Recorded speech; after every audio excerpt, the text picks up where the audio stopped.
Accelerate, balik lagi di podcast Koalisi, kolaborasi, opini, dan aspirasi lintas sisi.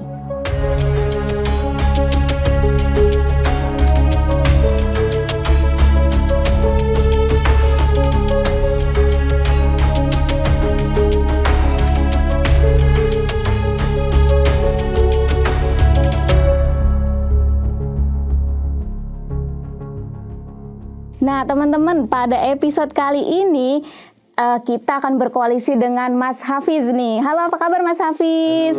Hari ini Mas Hafiz akan sharing nih sama kita mengenai hasil penelitian tentang TB, HAM, dan gender gitu. Nah, mungkin bisa dikenalkan dulu Mas Hafiz. Ya, saya Hafiz dari HRWG, kemudian sekarang di Sentra Inisiatif sebagai Direktur Eksekutif. Di HRWG adalah organisasi koalisi yang fokus pada advokasi HAM internasional. Jadi basis kita memang hak asasi manusia. Saya sampai 2021 di situ, kemudian di 2021 sampai sekarang di Sentra Inisiatif, satu organisasi masyarakat sipil dan juga akademisi yang fokus untuk isu keamanan, demokrasi, hak asasi manusia.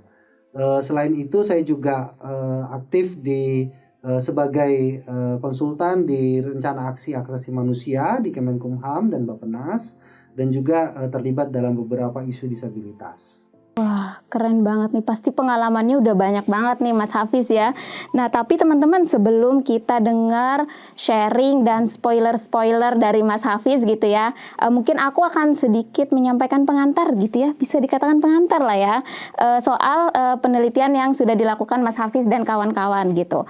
Bahwa sebenarnya teman-teman, penelitian ini merupakan kolaborasi ya Mas Hafiz dari program Accelerate dengan Mas Hafiz dan kawan-kawan peneliti yang lain. Jadi penelitian ini dilakukan pada 2021, benar Mas Hafiz? Iya, 2021. Waktu itu masih pandemi, teman-teman. Saat naik-naiknya pandemi. Nah, kan gimana nih, pasti bakal banyak gejolak-gejolak gitu ya di dalam penelitiannya, terlebih karena situasinya juga masih pandemi waktu itu. Sekarang juga pandemi, tapi memang saat itu angka ya masih tinggi lah ya COVID-nya gitu. Nah, penelitian ini dilakukan di Kota Bandung, teman-teman, kalau mau tahu gitu ya, karena salah satu alasannya karena Bandung menjadi salah satu kota wilayah kerja advokasi dari program Accelerate. Nah, tanpa berlama-lama teman-teman, mungkin udah penasaran banget nih sama cerita-cerita Mas Hafiz soal penelitian ini, jadi kita langsung aja nih Mas ya. Nah, mungkin bisa diceritakan dulu Mas soal background dari penelitian ini sendiri. Baik, jadi begini, tuberkulosis ini kan sebetulnya satu permasalahan ya, yang bahkan di SD itu kalau kita zaman kecil itu kita udah tahu ada TBC gitu namanya gitu ya. Nah, tapi secara faktual memang kita sendiri tidak begitu memahami. Misalkan Indonesia berada di perangkat ketiga dunia paling banyak TB-nya gitu ya, tuberkulosisnya. Kemudian pendekatan yang selama ini digunakan pun relatif menggunakan pendekatan-pendekatan yang berbasis pada medis. Pertanyaannya kemudian kan, apakah pendekatan medis ini sudah cukup memadai untuk menjawab permasalahan yang selama ini terjadi? Kalau misalkan memadai, kenapa dari dulu sampai sekarang kita punya beberapa kebijakan mulai dari tahun berapa gitu ya, yang kemudian memang tidak memberikan efek signifikan. Buktinya kita berada di tingkat ketiga gitu di antara negara-negara di dunia. Bayangkan gitu ya, ternyata memang 800 ribuan kasus yang terjadi dengan tingkat kematian yang juga tinggi. Ada permasalahan di situ pastinya gitu ya, sehingga perlu pendekatan-pendekatan baru di mana komunitas internasional pun kemudian menegaskan bahwa TB tidak semestinya didekati dengan pendekatan medis ansih gitu ya. Harus menggunakan berbagai pendekatan, termasuk diantaranya hak asasi manusia, gender. Kemudian pendekatan itu yang menjadikan TB tidak berdiri sendiri. Jadi latar belakang utama yang waktu itu kita diskusikan dan riset ini pun terjadi adalah menjawab permasalahan TB tidak hanya selesai dengan hanya menjawab permasalahan kesehatan saja, tapi aspek-aspek yang memang menjadi penunjang atau bahkan faktor ya, di antara berbagai macam faktor yang lain yang menyebabkan TB itu kemudian tetap ada di Indonesia atau di lingkungan kita. Nah, dari sisi metodologi kami melakukan wawancara secara langsung kepada pasien-pasien TB gitu ya. Kemudian riset-riset pustaka yang dilakukan terutama menggali bagaimana praktek-praktek kebijakan yang dilakukan oleh negara-negara di dunia, organisasi internasional, termasuk juga koalisi-koalisi yang ada di tingkat internasional soal bagaimana seharusnya mendekati TB dengan pendekatan hak asasi manusia dan gender. Jadi kami melakukan wawancara mendalam, ada beberapa diskusi-diskusi yang juga dilakukan dengan tim, dengan koalisi gitu ya. Sumber-sumber data yang memang kami dapatkan secara langsung dari koalisi pada waktu itu, dan itu yang kami ramu menjadi sebuah laporan. Kira-kira begitu. Wah, jadi memang ketika kita bicara soal isu TB nih, kita nggak bisa ngomongin TB sendirian gitu ya. Betul. Dia berkelindan dengan isu-isu yang lain, termasuk isu perlindungan sosial di dalamnya. Betul. Ya. Nah, menarik nih Mas, karena tadi udah disinggung bahwa penelitiannya saat pandemi juga gitu ya. Jadi pengen tahu nih, ada nggak sih Mas tantangan atau hambatan gitu yang dialami teman-teman dalam melakukan penelitian ini, baik secara teknis maupun secara substansinya gitu? Penelitian ini dilakukan memang ketika masa pandemi sedang naiknya ya, bukan cuman soal kasusnya naik meningkat, tapi peralihan waktu itu kalau tidak salah dari Delta ke Omikron ya. Delta dengan tingkat kematian yang tinggi gitu kan, kemudian Omikron, tiba-tiba Omikron datang dengan tingkat penyebaran yang begitu cepat. Mau tidak ada pilihan, kami tidak bisa melakukan kunjungan secara langsung ke lapangan. Itu yang kemudian menjadi salah satu, dan kontak secara langsung karena keterbatasan kondisi, ada PPKM di mana-mana yang bahkan untuk perjalanan pun dari sisi tim, dari sisi orang yang diwawancara itu juga menjadi tantangan tersendiri. Nah, yang kedua, tantangan yang juga inherent dalam proses ini adalah narasumber yang kami yang menjadi subjek penelitian ini adalah pasien TB gitu ya, yang secara tidak langsung juga memiliki batasan-batasan ketika kami harus melakukan intervensi atau melakukan komunikasi secara langsung, secara fisik gitu ya. Baik itu secara prosedural, secara norma, secara kesehatan gitu ya, keamanan dan kesehatan itu pun tidak memungkinkan gitu. Bisa dilakukan tapi dengan prosedur yang pasti sangat-sangat rumit dan itu memakan waktu ketika harus bersentuhan secara langsung dengan pasien TB. Itu yang kedua. Yang ketiga yang menarik justru menjadi tantangan tersendiri, dan mungkin ini kami temukan ketika memang harus bertemu dengan pasien TB yang relatif lansia gitu ya. Jadi dari sisi sumber informasi atau informan kami mengklasifikasikan. Jadi mulai dari anak, perempuan, kemudian laki-laki gitu ya, yang dari komunitas tertentu gitu kan, termasuk lansia. Dari 4 orang yang kami, jadi tantangan yang membuat penelitian ini juga cukup panjang waktu itu, cukup lama, adalah berkomunikasi dengan pasien TB yang lansia. Jadi kalau yang muda, yang usia-usia 30, 20, 40 gitu ya, terutama anak-anak milenial itu relatif gampang. Karena mereka punya akses ke handphone, mereka bisa komunikasi lewat WhatsApp gitu ya. Bahkan ada yang pakai Zoom gitu kan. Tapi yang lansia ini agak beda memang. Jadi di kontak WhatsApp tidak dibaca pun tidak gitu ya. Bahkan tidak ada, di telepon juga nggak bisa diangkat, di SMS juga nggak direspon. Awalnya kami agak khawatir, ini apa sebabnya gitu ya? Apakah mereka takut atau apa? Karena hampir beberapa kali beberapa orang mengontak tidak ada respon gitu kan, sementara kami tidak bisa menghubungi langsung. Rupanya ya keterbatasan teknologi gitu ya. Mereka jangankan yang pasien TB gitu ya. Orang tua di atas yang mungkin yang di atas 50-an saja tidak secara luas gitu ya menggunakan alat teknologi komunikasi. Apalagi pasien TB yang mungkin secara sosial, ekonomi dan lain sebagainya dia mendapatkan dampak yang luar biasa. Mungkin itu ya Mbak ya untuk tantangan yang dihadapi. Dari sisi substansi relatif pendekatan HAM memang baru dari menggunakan HAM dalam konteks TB, itu pun menjadi tantangan kami untuk kemudian menggali ya informasi-informasi dan resources terkait dengan hak asasi manusia dan tuberkulosis. Menarik banget tuh tadi, apalagi soal teknis ya sebenarnya Ya. itu. Terus penasaran nih Mas soal teknis tadi sedikit, bagaimana kemudian teman-teman menghadapi itu gitu? Ya, akhirnya kita coba untuk berkomunikasi dengan pendamping. Jadi tetap kita target bahwa lansia tetap akan masuk gitu ya. Meskipun tidak kemudian kita bisa, karena keterbatasan waktu, dari 4 itu kalau tidak salah kita hanya bisa menjangkau 1 dengan berbagai macam komunikasi dan proses yang kita lakukan. Akhirnya kita mencoba untuk mengganti dari kelompok rentannya. Jadi kita pastikan waktu itu dari perempuan, kemudian ada anak-anak kita melalui orang tuanya gitu ya yang bisa terakses. Kemudian yang memang usia maksimal tapi tidak masuk lansia. Mungkin lansia dini kali ya, lansia dini. Kemudian kita yang menarget teman-teman yang memang bisa diakses itu.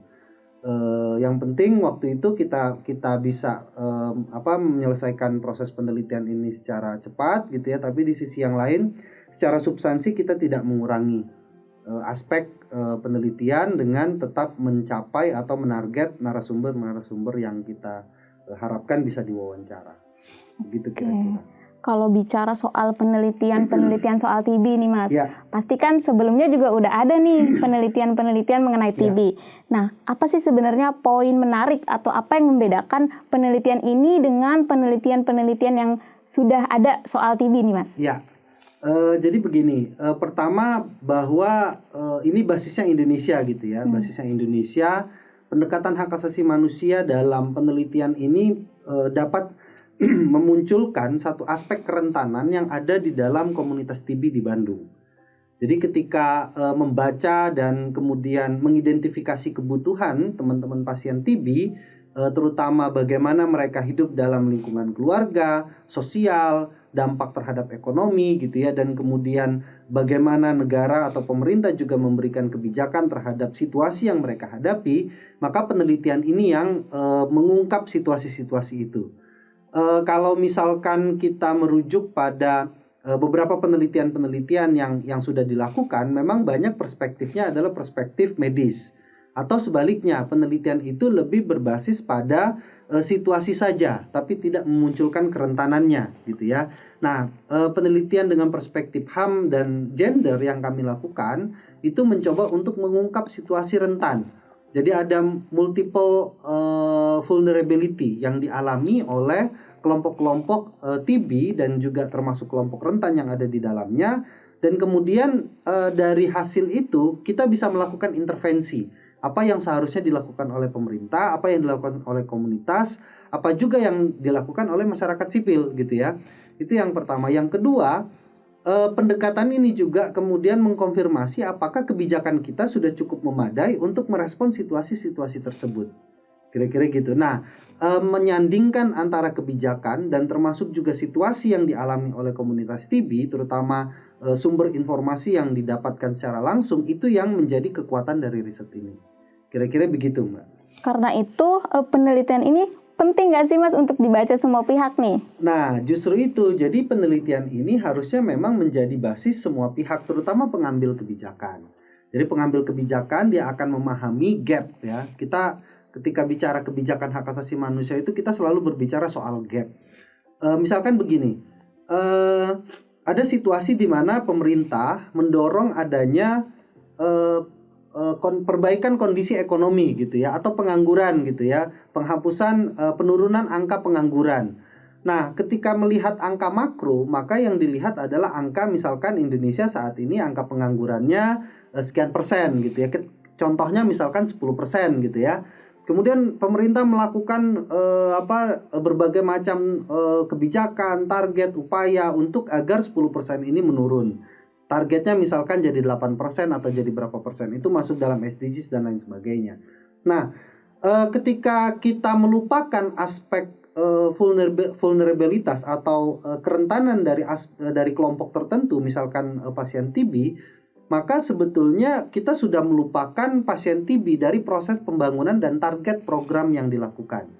Jadi kalau misalkan pemerintah hanya mengeluarkan kebijakan bantuan ekonomi ataupun bantuan usaha gitu ya kepada masyarakat secara umum, terutama yang miskin misalkan, tapi tidak menspesifikkan kebijakannya kepada komunitas TB, maka jangan pernah berharap angka partisipasi dalam bekerja ataupun pengangguran itu bisa ditekan sedemikian rupa. Jangan-jangan dengan kebijakan yang sama tapi dengan situasi yang berbeda di pasien TB-nya gitu ya, kita tidak akan pernah bisa memberikan kesejahteraan dan mengangkat situasi pasien TB ini dengan secara maksimal. Karena mereka memiliki keterbatasan dan hambatan yang luar biasa, kira-kira gitu. Jadi urgensi dari riset ini bagi pengambil kebijakan adalah di level mengafirmasi ya kebijakan baik itu pusat ataupun daerah dalam konteks menjawab permasalahan-permasalahan sosial yang dialami oleh pasien TB. Itu yang pertama. Yang kedua, pentingnya juga bagi pengambil kebijakan riset ini tidak ansih melihat dari aspek kesehatan saja. Implikasinya apa? Implikasinya ketika kita memandang atau melihat permasalahan TB dari perspektif hak asasi manusia, maka permasalahan TB bukan cuma menjadi tanggung jawab Kementerian Kesehatan saja, tapi juga menjadi tanggung jawab kementerian yang lain. Di sana bicara soal perumahan dan sanitasi yang layak, di sana bicara soal pekerjaan dan pendapatan, di sana bicara soal pendidikan dan juga hak-hak pendidikan tidak hanya pasien TB ya, tapi juga anak-anak pasien TB misalkan. Di sana juga bicara soal ekonomi. Jadi membaca ataupun menjadikan penelitian ini sebagai rujukan itu membuka ruang dan membuka cakrawala kita, terutama pemerintah gitu ya, bahwa TB ini harus didekati dengan berbagai macam aspek tadi. Dia tidak bisa berdiri sendiri. Dan bagi masyarakat sipil gitu ya, bagi masyarakat sipil siapapun yang bekerja untuk isu TB tentunya pendekatan ini akan memberikan ruang di mana gerakan TB tidak berdiri sendiri dari gerakan-gerakan hak asasi manusia yang lain.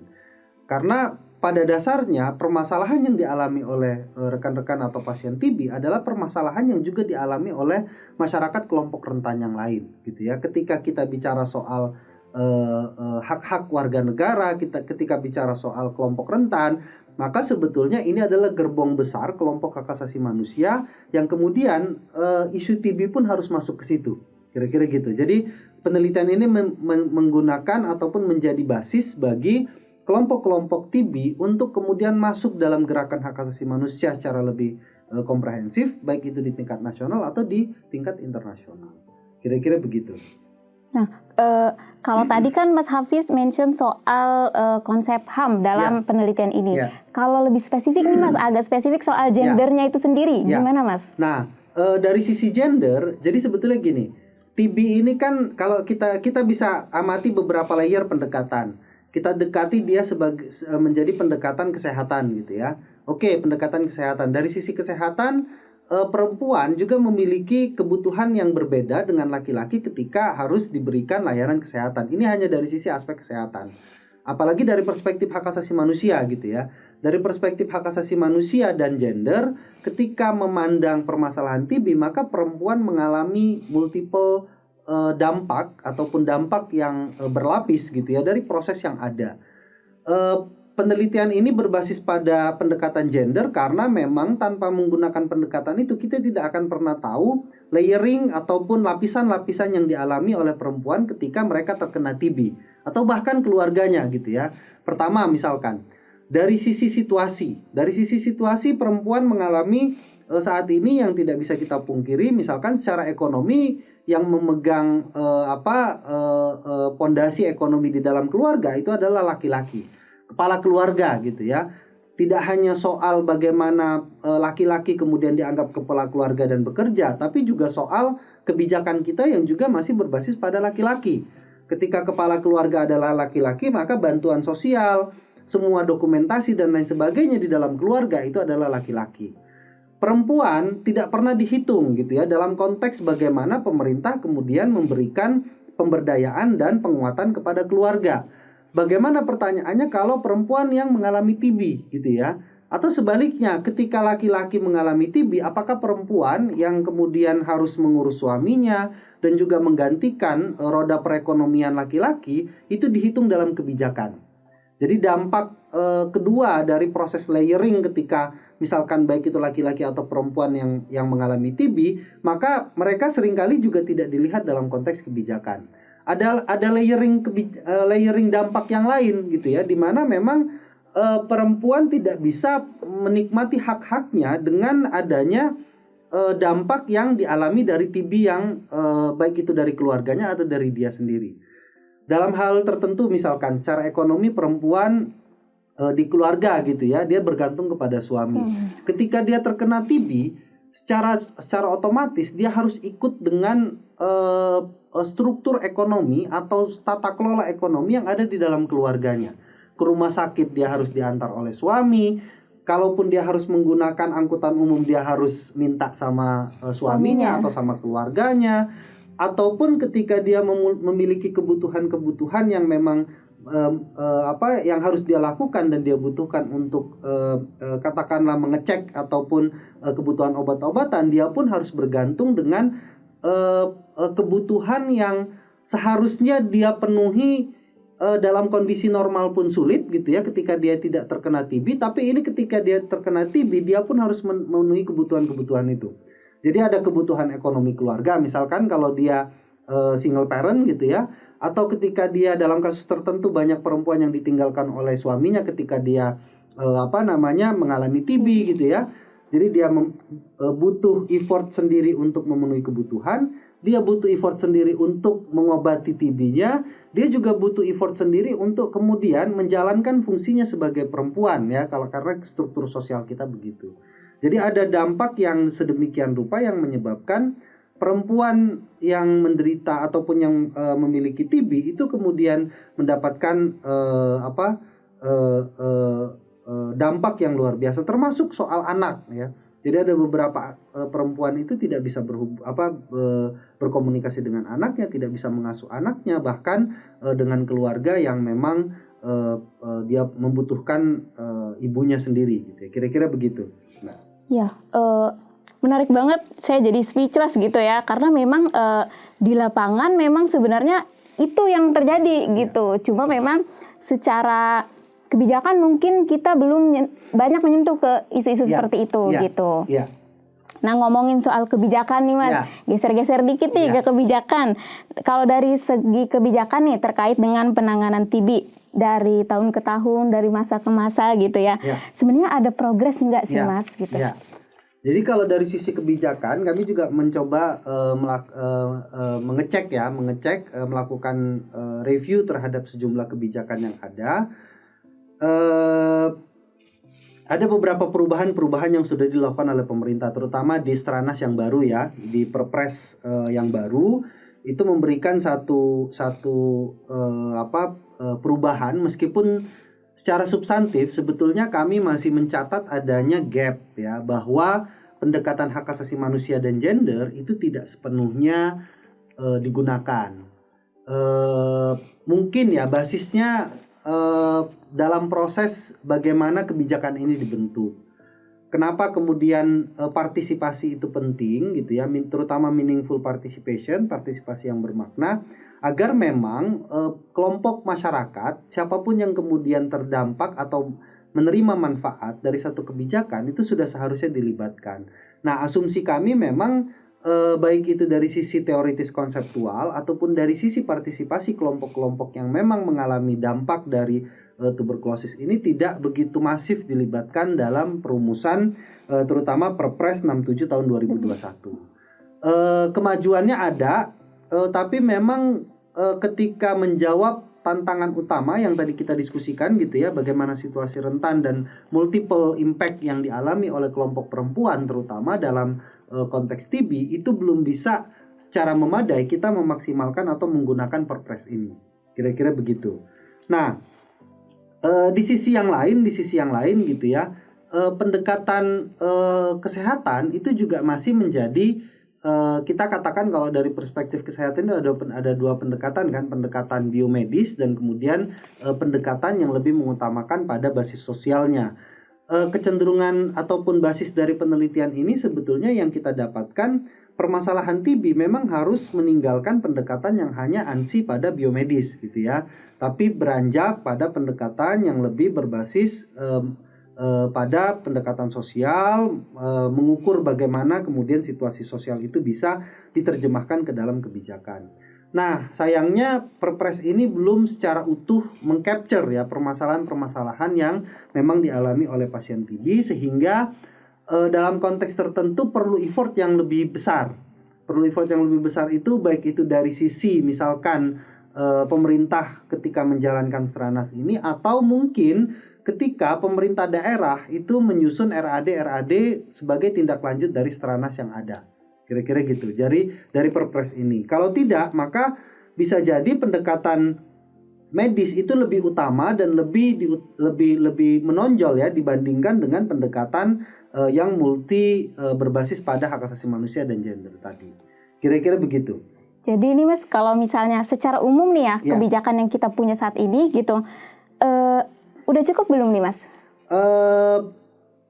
Secara kebijakan sebetulnya belum cukup. Tapi kalau misalkan ini dari sisi praktis ya, dari sisi praktis maksud saya dibentuk tahun 2021 gitu ya.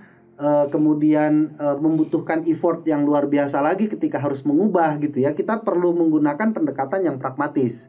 Pendekatan pragmatis itu begini, Perpresnya sudah ada, pertanyaannya kemudian seberapa kuat partisipasi dari kelompok rentan, terutama pasien TB atau pendamping atau bahkan organisasi masyarakat sipil gitu ya, dilibatkan dalam proses pelaksanaannya. Jadi Stranas ini kan tidak berhenti hanya di Stranas, tapi ada milestone tahunan yang memang harus ditetapkan. Apakah kemudian pemerintah bisa memperkuat partisipasi ini? Jadi kalau saya pertanyaannya apakah memadai atau tidak, belum. Tapi ketika ini sudah harus dilaksanakan, maka pemerintah harus memperkuat pelaksanaannya dengan melibatkan berbagai macam elemen tadi. Jadi pertama, basis permasalahannya harus dipertegas dengan menggunakan perspektif hak asasi manusia dan gender gitu ya. Yang kedua, intervensinya juga harus tepat. Nah, ketepatan intervensi itu tidak akan terjadi ketika kita tidak tepat mengidentifikasi dan mendiagnosa situasinya gitu ya. Nah, untuk mendapatkan situasi dan diagnosa yang tepat, maka partisipasi dari kelompok komunitas rentan itu penting, termasuk pendamping dan juga organisasi masyarakat sipil. Yang ketiga adalah soal monitoring dan evaluasinya, gitu ya. Ketika permasalahannya tepat diidentifikasi, intervensinya tepat, pemantauan dan monitoringnya seperti apa? Jangan-jangan kita hanya bisa menyelesaikan kebijakan ini di atas kertas. Sementara kementerian lembaga yang lain gitu ya menganggap ini hanya sebuah dokumen yang oke, kita laksanakan, kita penuhi, kita laporkan dan selesai. Sementara angka pasien TB sendiri kita tidak akan pernah tahu dan tidak pernah punya proyeksi apakah menurun, apakah bisa ditekan, apakah memang bisa memberikan satu dampak yang positif bagi perbaikan situasi bagi pasien TB dan lingkungannya. Kira-kira gitu. Jadi kita pilih jalan yang pragmatis.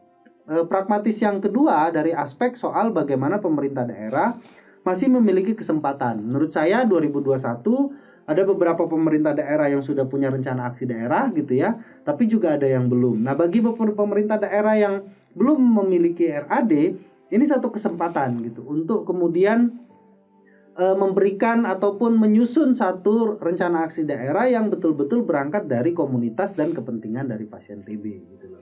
Jadi bisa jadi gap yang kita dapatkan di dalam Perpres itu bisa dijawab melalui rencana aksi daerah dan kemudian memastikan bahwa sumber daya manusia tidak hanya dinas kesehatan tapi juga semua dinas betul-betul menganggap ini satu permasalahan yang urgen gitu ya. Karena mau tidak mau ketika ini tidak direspon secara komprehensif ya kita tidak akan pernah bisa menjawab permasalahan TB yang ada di Indonesia saat ini.